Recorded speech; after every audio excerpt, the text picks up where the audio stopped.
यही तो कांग्रेस पार्टी कहती है ना कि हमारे साथ तो अशोक गहलोत और सचिन पायलट दोनों कलेक्टिव अप्रोच के साथ लड़ रहे हैं, लेकिन यहाँ तो पता ही नहीं चल रहा कि कितने खेमे हैं। वसुंधरा राजे भी हैं, यहाँ पर शेखावत भी हैं और सतीश पूनिया जी भी हैं।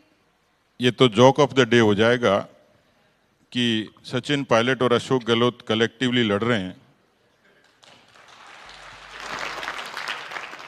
थोड़ा 2018 में राजभवन जाइए, मुख्यमंत्री की शपथ के बाद भी मुख्यमंत्री के दूसरे के नारे लग रहे थे। दो मुख्यमंत्रियों के नारे राजभवन में लगे। बाड़ाबंदी उन्होंने की। दुनिया के इतिहास में 52 दिन बाड़े में बंद होने वाली कोई सरकार है तो अशोक गहलोत की सरकार है। ये गिनीज बुक में भी दर्ज हो सकता है, किसी ने कोशिश नहीं करी होगी। और उसके बाद जो बयानबाजी थी, एक नेता ने तो कांग्रेस पार्टी के ने मुंडन करवा के अपने बाल भेंट कर दिए कि अशोक गहलोत जी आपका ईमान बिक गया, मैं कांग्रेस पार्टी का इतना पुराना सिपाही हूं।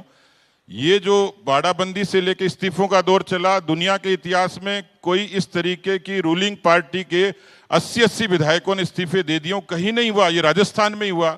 और आप कह रहे हैं कि वो बहुत बड़ी एकता के साथ लड़ रहे हैं, मुझे तो लग नहीं रहा। और वो बीच बीच में जब हम आरोप लगाते थे तो कहते थे जी हमारे घर का झगड़ा है। अरे भाई घर का झगड़ा, लेकिन पड़ोसी का सिर क्यों फोड़ रहे हो? घर के झगड़े में चकड़ा बेलन पड़ोसी के सिर पे जाके लगे रहे, उसका सिर फूट जाए।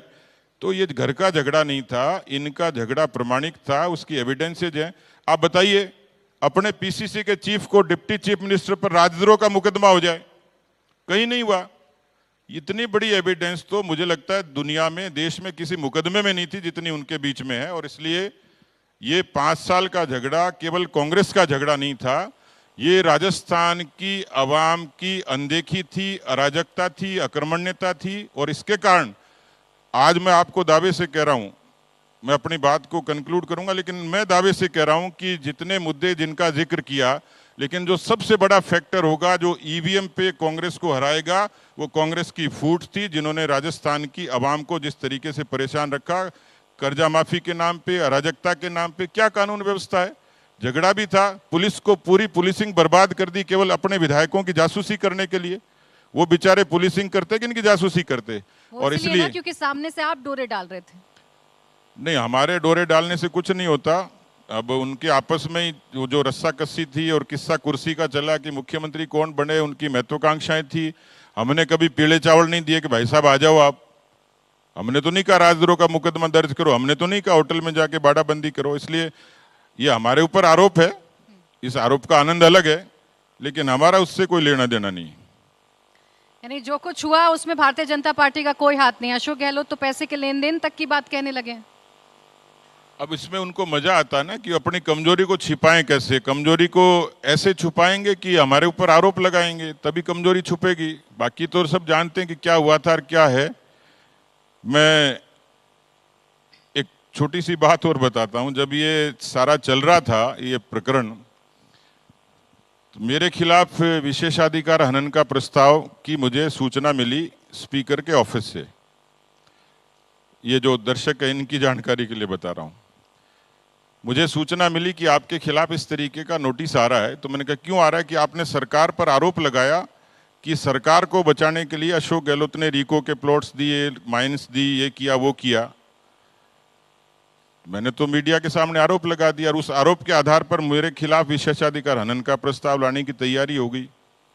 मुझे स्पीकर के यहाँ से सेक्रेटरी का फोन आया। 2 दिन बाद मीडिया की फिर बाइट हुई। मैंने उनको कहा कि मेरे पास सारे कागज हैं, सारे प्रमाण हैं, मैं एक एक को नंगा कर दूंगा। दूसरे दिन फोन आया कि आपके खिलाफ विशेषाधिकार हनन का प्रस्ताव वापस ले लिया। और मजे की बात यह है, आगे वाली बात सुनो ताली बजाने से पहले, मजे की बात यह कि मेरे पास कोई प्रमाण नहीं था। इसका मतलब दाल में कुछ काला था।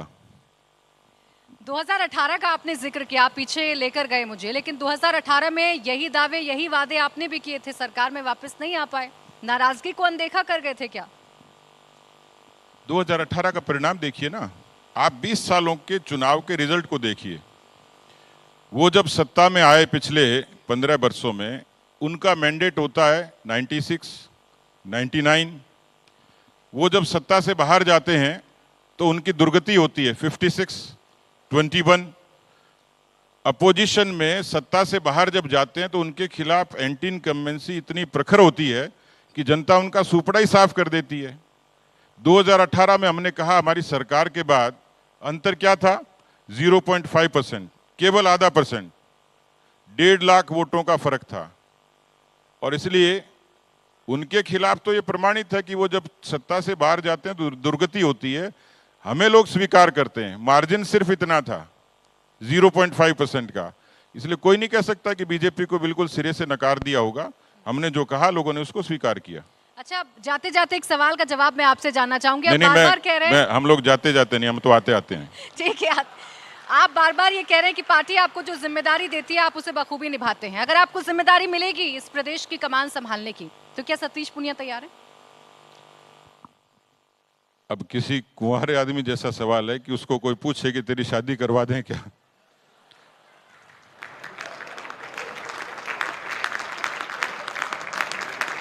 ये अभी काल्पनिक सवाल है और इस सवाल का कोई भी जवाब दूंगा तो बहुत लोग नाराज होने वाले हैं।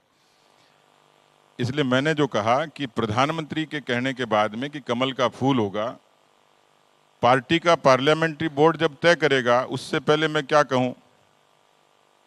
और इसलिए पहली जरूरत है, और जो हम लोग कर भी रहे हैं, कि कलेक्टिवली लड़ेंगे, कलेक्टिवली जीतेंगे और कलेक्टिवली पार्टी का पार्लियामेंट्री बोर्ड जिसको नामित करेगा उसकी जिंदाबाद करेंगे। सतीश पूनिया एक सामान्य कार्यकर्ता है, उसी में उसको आनंद आता है। जो भूमिका पार्टी देगी उसको ईमानदारी से निभाएंगे।